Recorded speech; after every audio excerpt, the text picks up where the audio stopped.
Hija kondizzjoni komuni ħafna u ħafna drabi kif qed ġifieri ħadd tiġi waqt it-tqala u ħadd għaddu waqt it-tqala tajjeb, ġifieri mhix xi ħaġa għandek għalfejn tiffissa li ħajkollok it-zokkor għal ħajtek. Ħafna drabi ftit ikunu s-sintomi daqshekk ovvja li xi ħadd induna li għandu t-zokkor. Issir l-aħjar dak iż-żmien għal raġuni ovvjament ta' studju rew li dak huwa l-iktar żmien fejn ħajkun hemm iktar reżistenza għall-insulina waqt it-tqala.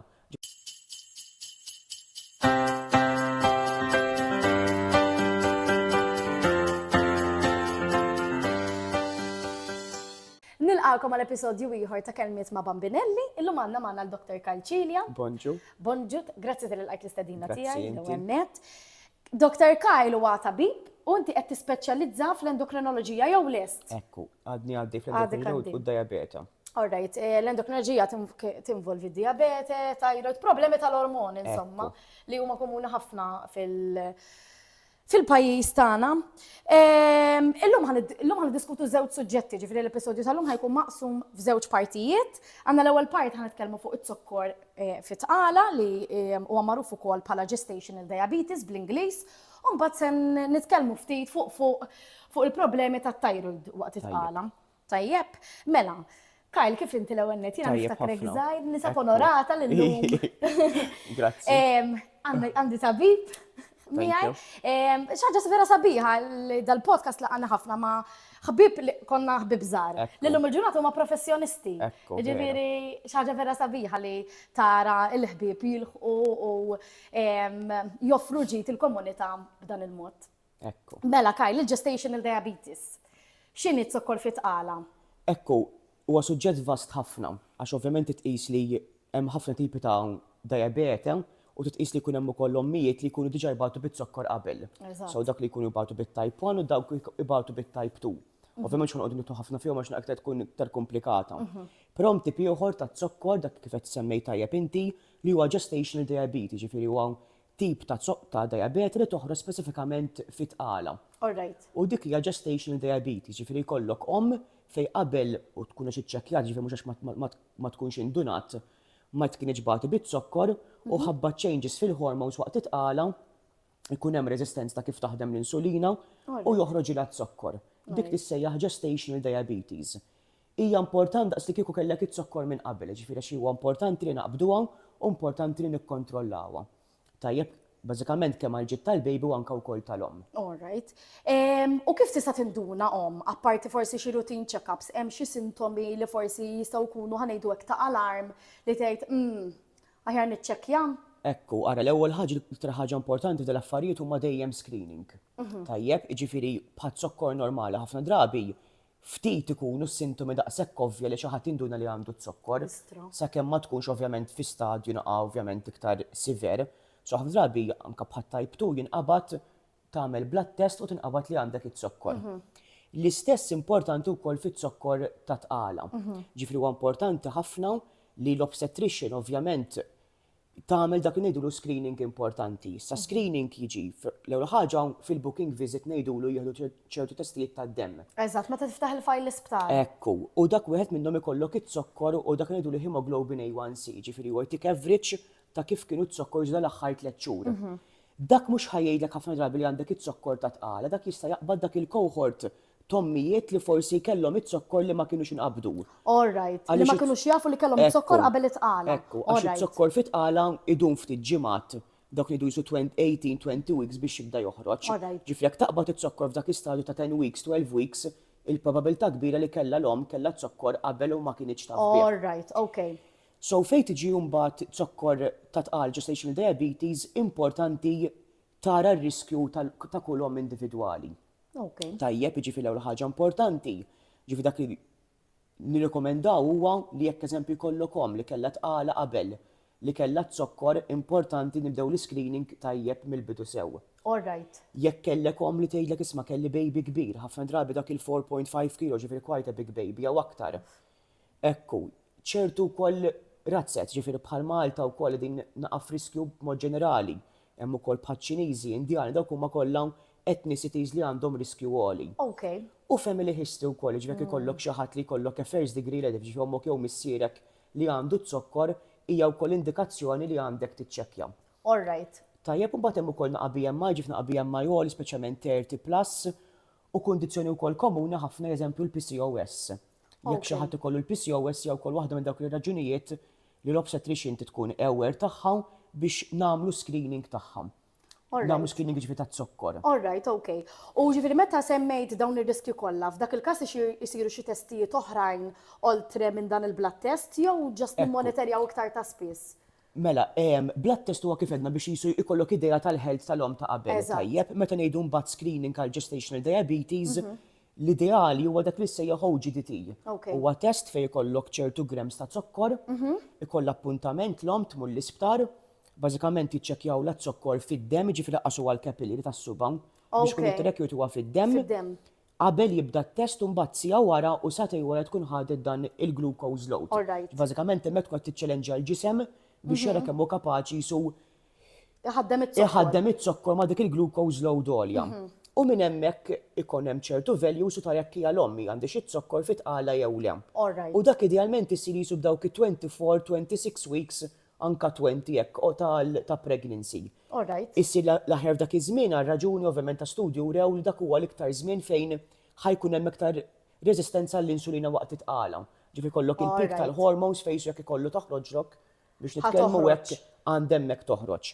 Ma jfissirx li ikun negattiv down the line 30 weeks m'hemmx ċans toħroġ, però ovvjament usually li those tipo dak l-screening period jekk tkun batta tkun ħarġet ovvjament jekk ma tkunx batta ġifieri ċans huwa baxx ħafna li joħroġ. Jorrejt, ġifieri lek ma tkunx ħarġet pereżempju sa 26 weeks, iċ-chances li toħroġ wara huma iżgħar. Dejjem qed tnaqqas hekk għax ir-reżistenza għall piki tkun hemmhekk f'dawk qisu 24-28 weeks. U semmejt l-ewwel illi jekk xi ħadd ikollu tqala qabel li diġà kellu t-zokkor.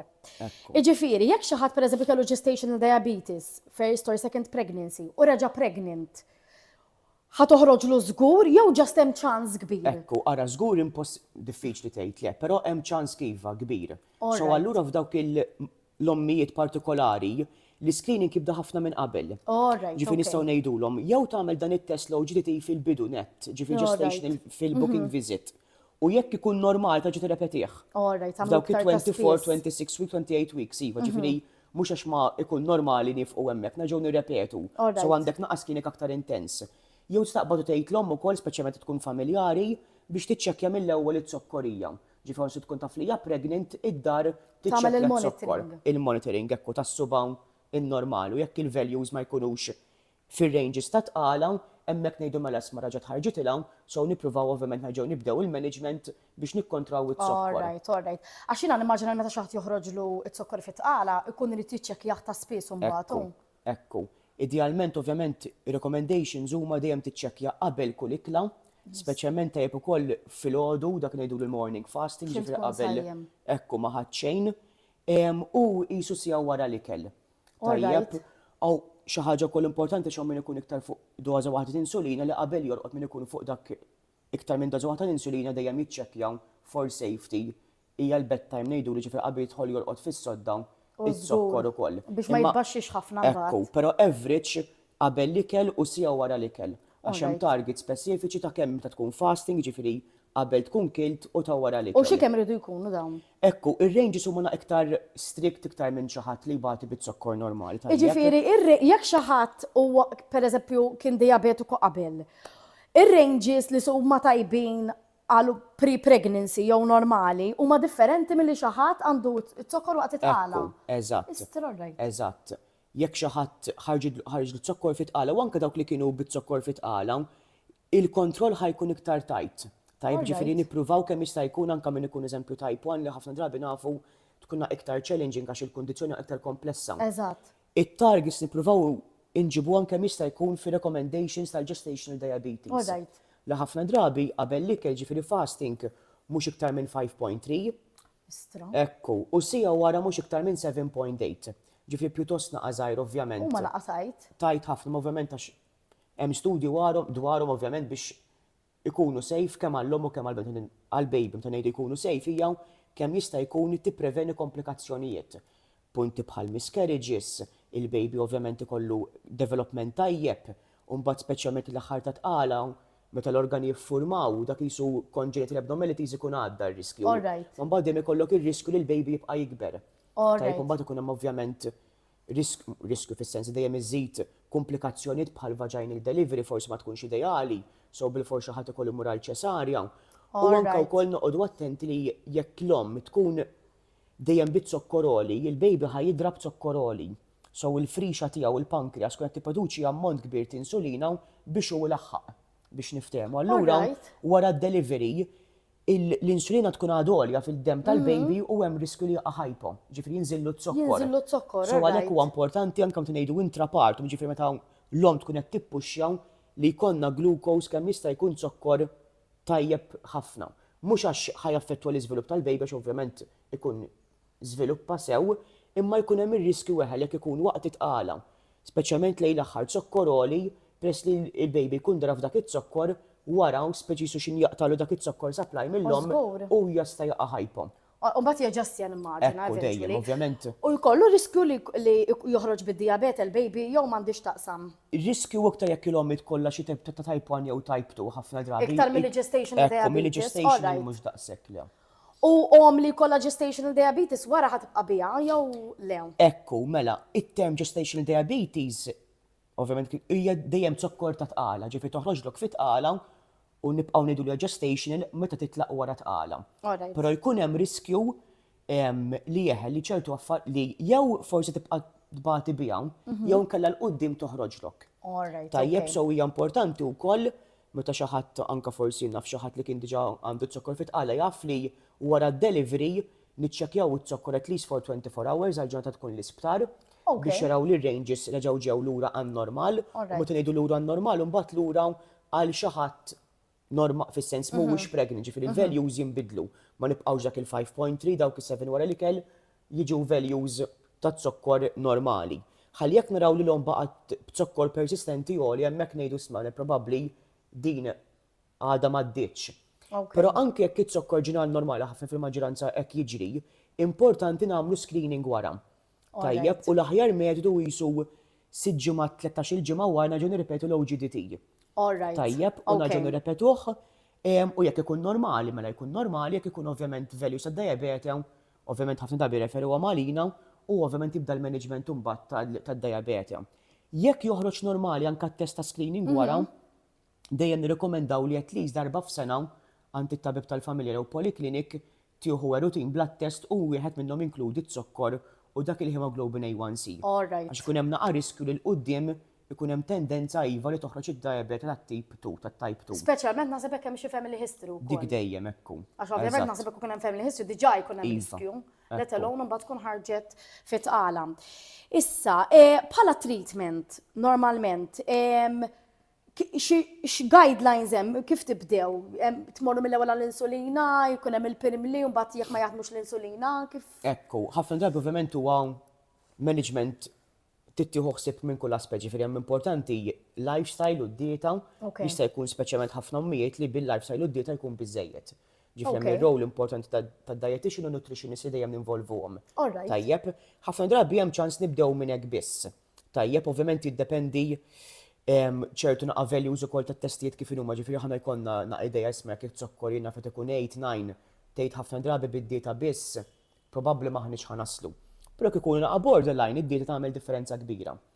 Ħafna drabi daw dejjem niffollowjawhom close ħafna, ġifieri basically anke l-outpatients ġimgħa ġimgħatejn dejjem inkunu din narawhom waqt it-tqala. L-istep l-ewwel jibdaw dak li ndulu lifestyle, ġifieri basicament id-dieta u naqgħu mixja l-emmulaw dik dejjem ħatejn. U dieta ġifieri jaqtaw il-ħelu nimmaġinaw u jnaqsu kemm jistgħu l-carbs. Eżatt, araw, ħelu ovvjament mhux dejjem ideali, mhux qed ngħidlek jiġifieri ħamma ħatamel pregnancy mċaħda dik qatt ma ngħiduha, però kollox minn tal-inqas. Issa ovvjament teħed zokkor jaffettwa ħafna carbs huma dak li dejjem ngħidulu prova evita, però fl-istess ħin trid għallhom enerġija u anke wkoll għall-baby, ġifieri kollox bi-recommendation ukoll tad-dietitian. Tajjeb aħna l-antan dejjem jekk ngħidulhom ma rridkuhomx ovvjament you starve yourself, ġiġ ovvjament tbagħt il-ġuħ għax ma jissejf jekk ikollok il-ġuħ sinjal li ġismek irid iktar. Tajjeb hemm differenza bejn tkun bil-ġuħ u aptit. L-aptit nippruvaw ovvjament kemm jista' jkun nikkontrollawh, ma kif ikollok il-ġuħ sinjal li inti ġismek qiegħed ġifieri hemm metodu ieħor x'nistgħu nagħmlu. U mbagħad hemm il-mediċini. U mediċina sejf u dejjem ngħidulhom ġifieri m'għandekx għalfejn tibża hija l-metformina. Il-metformin dak ħafna drabi huwa l-first line li nibdew. Bħala tablets dik hija li nagħtu għax dik hija l-iktar ħaġa safe fit-tqala. Ovvjament dejjem ikun hemm imma jien għandi bżonn ħemel li ħsara l-baby. Il-punt huwa li din mediċina hija teżisti snin, hemm studji fuqha u dejjem hija safe kemm għall-om u kemm għat-tqala. Li tinkutani hemm xi ħadd ma joħodix u t-zokkor dejjem tiela. Ġifieri iktar perikoluż it-zokkor mhux ikkontrollat. Bla dubju. Milli li tieħu l-metformin. Ekku. Tajjeb, alright. But ovvjament naraw naqgħod dik il-om kif tmur fuq il-metformin, ħafna drabi nibdew doża żgħira u neskalaw ftit. Ħafna drabi jisu nitilgħu dawk il-1.5 grams sa 2 grams, ġifieri tablet tiġi tal-500 mg. So jisu 3 darbit kull jum jew forsi 2 mal-main meal forsi waħda skont id-dieta tal-om. Eżatt. Jekk naraw li ma wasalni xumbat hemmhekk tidħol l-insulina. Tajjeb issa ħafna mhux ommijiet biss, ġifieri kulħadd jisu jibża ftit mill-insulina. Però ħafna drabi il-biża tkun iktar ma jkunx hemm edukazzjoni dwarha. Tajjeb speċjalment dik illu hemm din it-taqqab, dik l-antika ngħidu ħadd it-taqqab. Iva hektar ovvjament naqa ta' skarriċ milli ħadd tablet taf kif, però fl-aħħar mill-aħħar qed nagħmluha għal-ġid tal-omm u tat-tifel.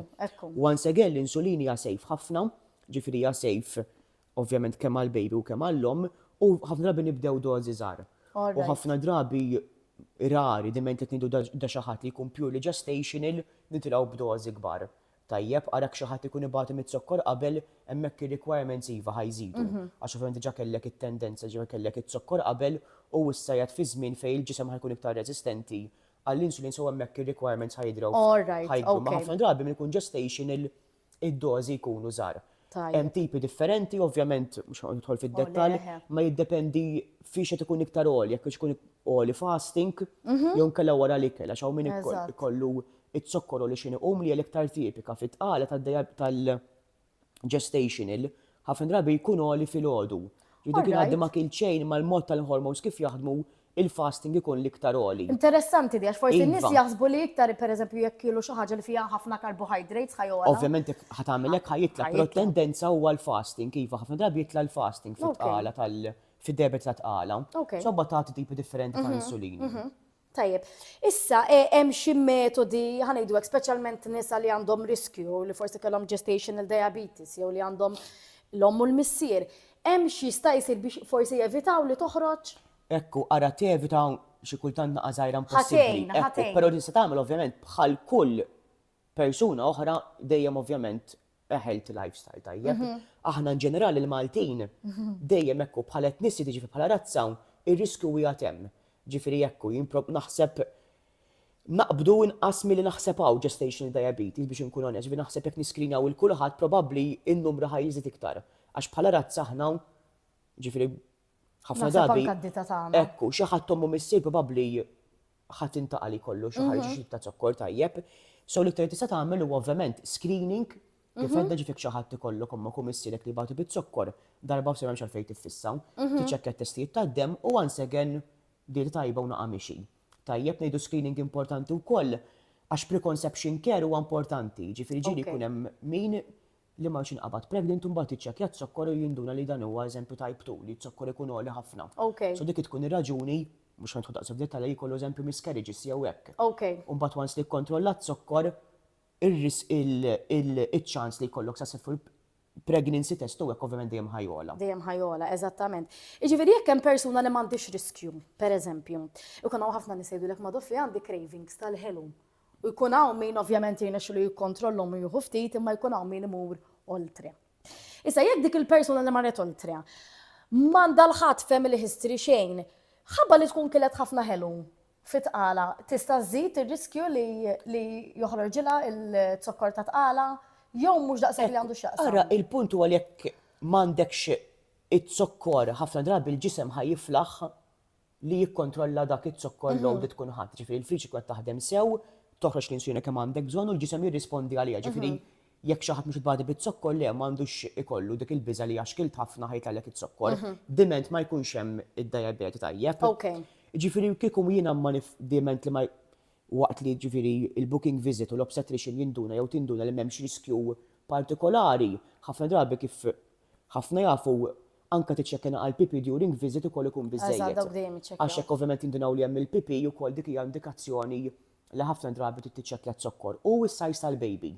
Ġifieri jista' jkun ovvjament li waqt it-tqala eżempju jiena fi kollok 20 weeks u tinduna bl-ultrasound il-baby għandu 24 weeks, ġifieri għat ikbar. Daqqa waħda ġi 4 ġimgħat ikbar fejn qabel kien normali. Ekku, dik hija waħda mill-qisu alarms li għandek tiċċekkja t-zokkor. Għax ma jfissirx li kull baby kbillhom għandha t-zokkor, żgur li le. Żgur li le, jkollhom babies kabbarin minnhom. Ekku, waħda mill-kawża komuni hija li jkun hemm it-zokkor.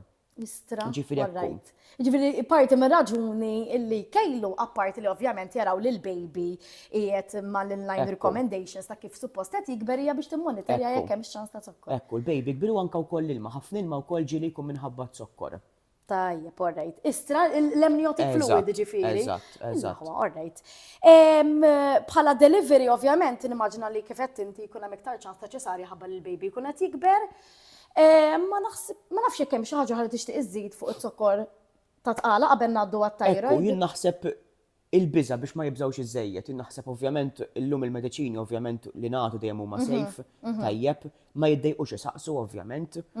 Imma ġifieri naħseb hija kondizzjoni komuni ħafna u ħafna drabi kif qed ġifieri ħadd tiġi waqt it-tqala u ħadd għaddu waqt it-tqala tajjeb, ġifieri mhix xi ħaġa għandek għalfejn tiffissa li ħajkollok it-zokkor għal ħajtek, però r-riskju ftit li qed hemmhekk li l-qudiem toħroġlok qiegħed hemmhekk ma nistgħux ngħidu li lew, so importanti bħal kulħadd at least one sejjer tiċċekkja naqra testijiet tad-demm rutina. Tajjeb ħafna. U ovvjament healthy eating fil-verità x'in semmejtlek tal-cravings l-ewwel saqsejtek x'inhu r-riskju iktar milli biex naċċerta ruħ l-ommijiet li jistgħu jiklu kemm iridhom. Iktar milli hekk, iktar biex forsi saqsejta dik biex ma jħossuhomx guilty forsi li jekk kellhom xi xahar kilu iktar, forsi ħarġilhom it-zokkor ħabba fejn. Isma' fl-aħħar mill-aħħar hekk kulħadd ma ġifieri kulħadd ħaddi imma ġifieri eħew. L-importanti ma jfissirx li kif edna dbagħt il-ġuħ imma imma l-istess ma jfissirx li għax m'għandekx omok missierek mela ħalli kol ħelu kemm iżid għax after all mhux ħadd tagħmel ġid lit-tarbija. Tajjeb ħafna.